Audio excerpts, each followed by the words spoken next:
उत्तराखंड की एक ऐसी पवित्र भूमि जहाँ कदम कदम पर आस्था बसती है, जहाँ हजारों मंदिर हैं, हजारों कहानियाँ हैं और हर कहानी के भीतर छुपा है एक गहरा रहस्य। वो पवित्र भूमि है हरिद्वार। हरिद्वार में हजारों मंदिर हैं और उन्हीं हजारों मंदिरों में से एक ऐसा मंदिर जहाँ श्रद्धा भी है, आस्था भी है और रहस्य भी। हम बात कर रहे हैं माँ मनसा देवी मंदिर की। आज की इस कथा में हम केवल दर्शन की बात नहीं करेंगे, बल्कि उस इतिहास और उन कथाओं को जानेंगे जिनके बारे में बहुत कम लोग जानते हैं। आज हम जानेंगे माँ मनसा देवी का पौराणिक वर्णन, उनका रहस्यमय जन्म, नागों से उनका दिव्य संबंध,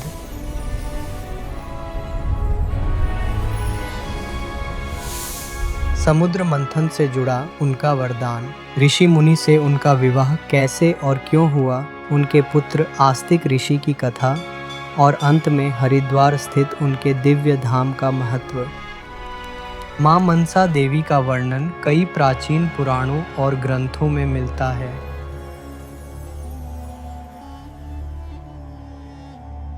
विष्णु पुराण के अनुसार एक दिव्य नाग कन्या का उल्लेख मिलता है जो समय के साथ मनसा नाम से प्रसिद्ध हुई।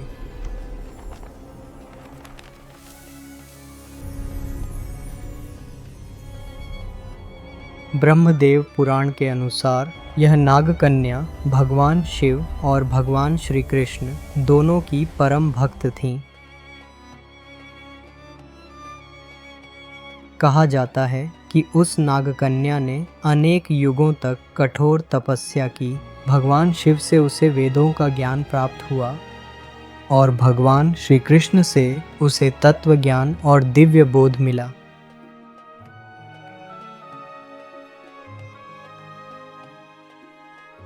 पुष्कर क्षेत्र में उसने लंबे समय तक घोर तप किया, जहां उसे भगवान श्री कृष्ण के दर्शन भी प्राप्त हुए। इसी कारण माँ मनसा देवी को केवल नागों की देवी ही नहीं, बल्कि ज्ञान, तपस्या और करुणा का दिव्य स्वरूप माना जाता है। माँ मनसा देवी का स्वरूप नाग देवी के रूप में वर्णित है। वे सर्पों के मुकुट से सुशोभित हैं, कमल के पुष्प पर विराजमान रहती हैं और 7 दिव्य नाग सदैव उनकी रक्षा के लिए उनके चारों ओर विद्यमान रहते हैं। कई चित्रों और प्रतिमाओं में माँ मनसा देवी एक बालक के साथ भी दिखाई देती हैं और यह बालक कोई और नहीं, उनके पुत्र आस्तिक ऋषि हैं। मनसा देवी के जन्म को लेकर एक अत्यंत रहस्यमयी और दिव्य कथा मिलती है। कहा जाता है कि एक बार माँ पार्वती और भगवान शिव कैलाश पर्वत के समीप एक दिव्य सरोवर के किनारे नृत्य कर रहे थे। भगवान शिव नटराज स्वरूप में और माँ पार्वती शक्ति स्वरूप में लोक कल्याण के लिए अपने दिव्य नृत्य में लीन थे। उस दिव्य नृत्य से जो स्वेद उत्पन्न हुआ वह सरोवर में खिले एक कमल पुष्प पर जा गिरा। उस कमल पुष्प के समीप सभी नाग एकत्र हो गए और उस दिव्य ऊर्जा को अपनी अपनी कुंडलियों में समेट लिया।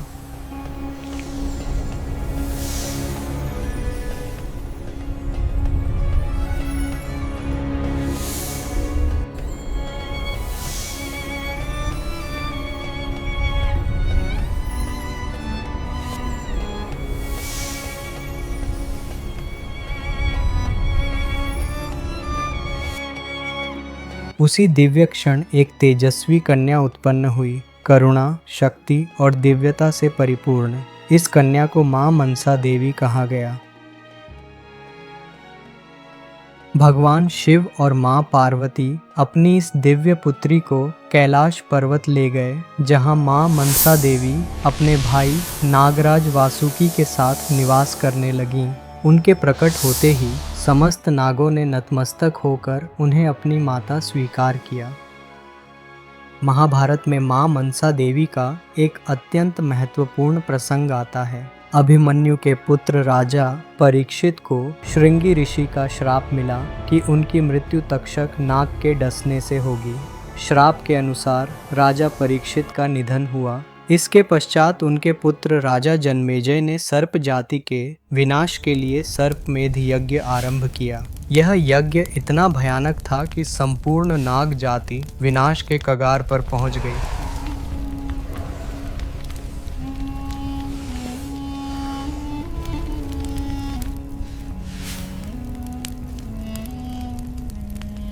सभी नाग नागराज वासुकी की शरण में पहुंचे।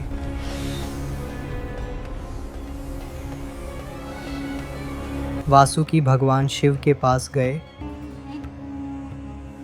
और सृष्टि की रक्षा की प्रार्थना की।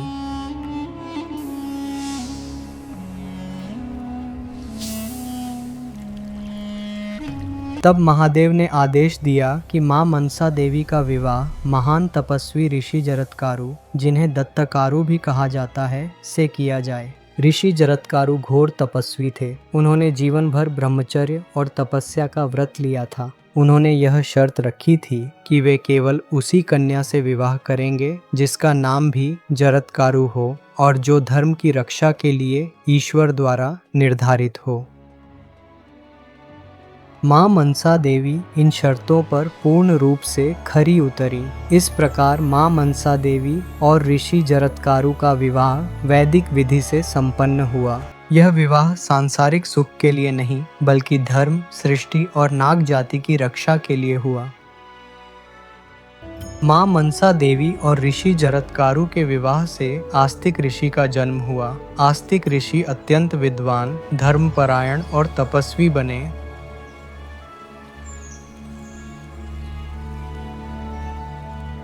उन्होंने राजा जन्मेजय के सर्पमेध यज्ञ में प्रवेश कर अपने ज्ञान और वाणी से यज्ञ को रोक दिया। इस प्रकार समस्त नाग जाति विनाश से बच गई।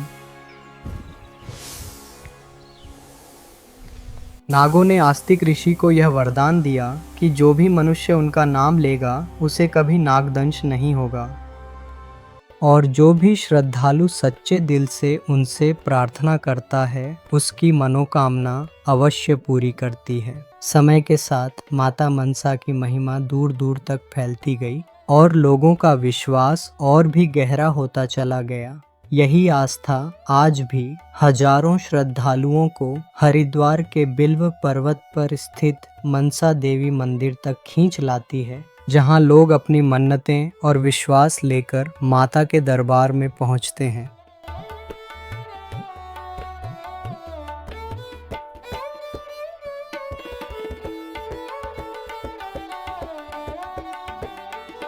तो जी ये था मनसा देवी मंदिर का रहस्य और इतिहास जो मैंने आप लोगों को बता दिया है। पुराने समय में जब सर्पदंश एक बड़ी समस्या हुआ करता था, तब लोग माता मनसा की आराधना करते थे और उनसे रक्षा की प्रार्थना करते थे।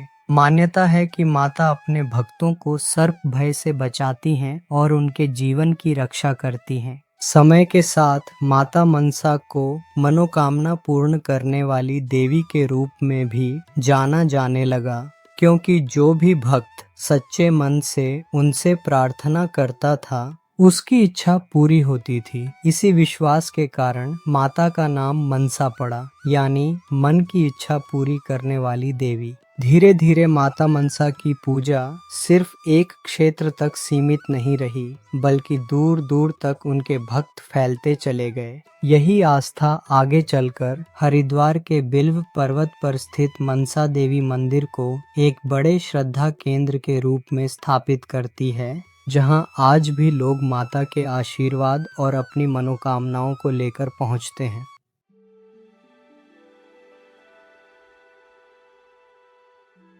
नवरात्रि का समय आते ही हरिद्वार की हवा में एक अलग ही ऊर्जा महसूस होने लगती है और इसी दौरान मनसा देवी मंदिर का महत्व और भी बढ़ जाता है। मान्यता है कि नवरात्रि के 9 दिनों में माता मनसा अपने भक्तों पर विशेष कृपा बरसाती हैं। इन दिनों दूर दूर से श्रद्धालु यहाँ पहुँचते हैं।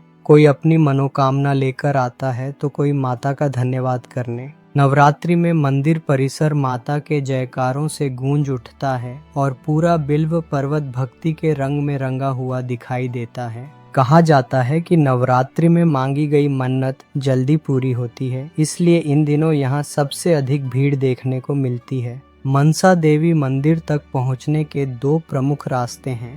पहला रास्ता रोपवे का है, जिसे उन श्रद्धालुओं के लिए बनाया गया है जो कम समय में और आसानी से माता के दर्शन करना चाहते हैं। रोपवे से जाते समय ऊपर से हरिद्वार शहर और गंगा का दृश्य दिखाई देता है, जो अपने आप में एक खास अनुभव होता है। दूसरा रास्ता पैदल यात्रा का है, जिसे कई श्रद्धालु अपनी श्रद्धा और विश्वास के कारण चुनते हैं। यह पैदल मार्ग पहाड़ियों के बीच से होकर गुजरता है, जहां हर कदम के साथ माता के जयकारे सुनाई देते हैं। माना जाता है कि पैदल यात्रा करने से भक्त का मन और भी शुद्ध होता है और माता की कृपा जल्दी प्राप्त होती है।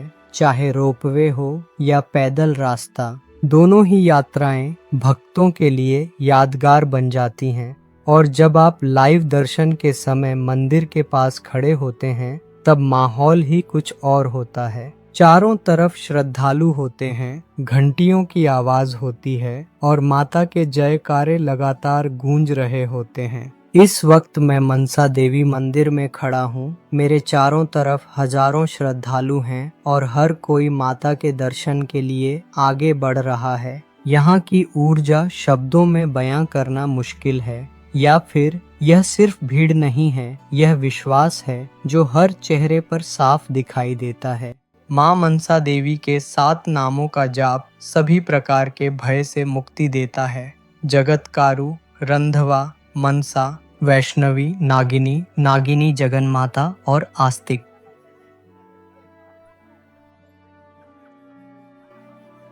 उत्तराखंड के हरिद्वार में बिल्व पर्वत की चोटी पर स्थित मनसा देवी मंदिर आज लाखों श्रद्धालुओं की आस्था का केंद्र है। यहाँ भक्त लाल धागा बांधकर अपनी मनोकामना मांगते हैं और इच्छा पूर्ण होने पर धागा खोलकर मां का धन्यवाद करते हैं। मां मनसा देवी की यह संपूर्ण कथा हमें यह सिखाती है कि जहाँ सच्ची श्रद्धा होती है, वहाँ विष भी अमृत बन जाता है।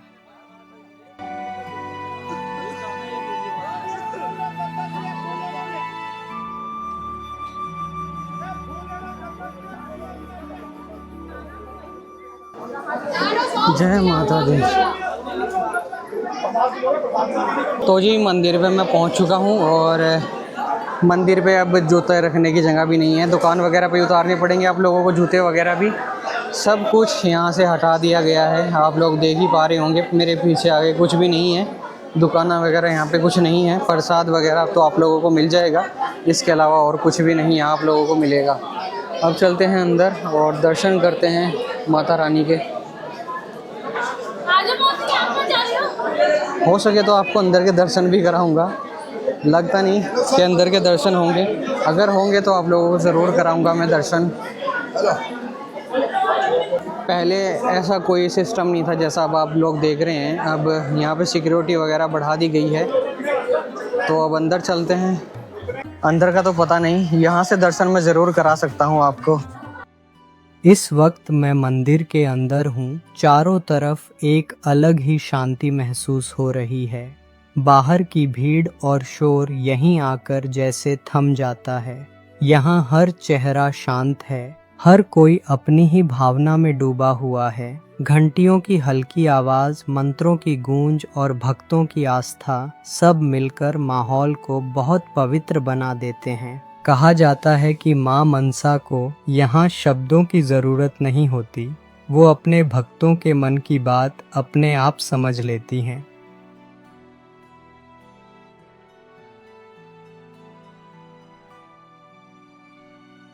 मैं जैसे जैसे आगे बढ़ रहा हूँ, ऐसा लग रहा है कि मन अपने आप हल्का होता जा रहा है। यहाँ हर कोई किसी न किसी मन्नत के साथ आया है, कोई माँ से कुछ मांगने तो कोई उनका धन्यवाद करने। इतनी भीड़ के बीच भी यहाँ एक अजीब सी शांति है जो सीधे दिल तक पहुँचती है। अब कुछ ही पलों में माँ के दर्शन होने वाले हैं और सच कहूँ तो उस पल का इंतज़ार शब्दों में बयान करना मुश्किल है। दर्शन करते ही ऐसा लगता है जैसे मन की सारी उलझनें यहीं छूट जाती हैं और दिल में सिर्फ श्रद्धा रह जाती है। यही वो एहसास है जो बार बार भक्तों को हरिद्वार के मनसा देवी मंदिर तक खींच लाता है।